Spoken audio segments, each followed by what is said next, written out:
If you are getting into forex trading, it is essential to understand the currency trading pip. This is how your profit, loss and costs are measured.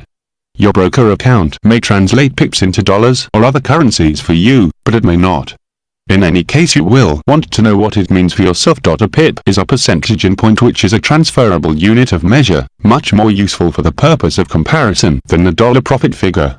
It is used in price quotes and as a measure of the changing currency prices. The pip is the smallest measure of movement in the quoted price. Prices for most currencies are quoted to 4 decimal places, so 1 pip is 0.0001 units of the quote currency. The exception is the Japanese yen, which is much less valuable and is therefore quoted to 001 yen. The quote currency is the second of the 2 currencies in a pair. So for example, in the pair EUR/US dollars, the quote currency is the US dollar. Some brokers are now beginning to quote to 5 decimal places, and there is some argument among traders as to whether a pip then becomes 0 o'clock, or whether this would just be confusing, since it would mean that some brokers' pips were 10 times as big as others. If you visit forex forums, you will see traders all the time talking about their profitable trades in terms of pips. They will not tell you how many dollars they made, because that depends on their position size, which another person would not necessarily replicate. Talking in terms of pips also means that they do not have to reveal the size of their account. For example, you may see a trader talking about making 200 pips profit on a trade in EUR/US dollars.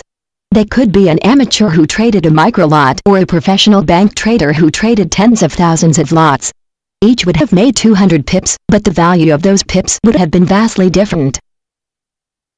To know how much it would mean to you in terms of profit and loss, you simply multiply by 0.0001 and then by the lot size. The result will be the profit in the quote currency. The quote currency for EUR/US dollars is the US dollar. So if the trader is dealing in standard lots of $100,000, 1 pip is 0.0001 x $100,000, that is $10 per lot. If he make 200 pips profit, that is $2,000 per lot.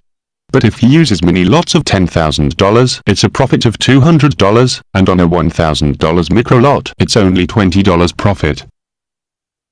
Still, if you assume 100 times leverage, he has only had to put up $10 for his $20, $100 for his $200 profit, or $1,000 for his $2,000 profit. So it's a pretty good return, and no wonder he is haunting the forums to boast about this trade. Anyway, you can see how it is an advantage to be able to talk in terms of pips. Also, of course, the currency itself could vary. The quote currency will not always be the dollar. If that example trade was in EUR/GBP, then the 200 pip profit would be 20, 200 or 2,000 British pounds. If you wanted to know what that was in US dollars, you would need to add another step into the calculation, multiplying by the current exchange rate. This may sound confusing at first, but when you start trading, even in a demo account, you will soon understand what a currency trading pip means in practice.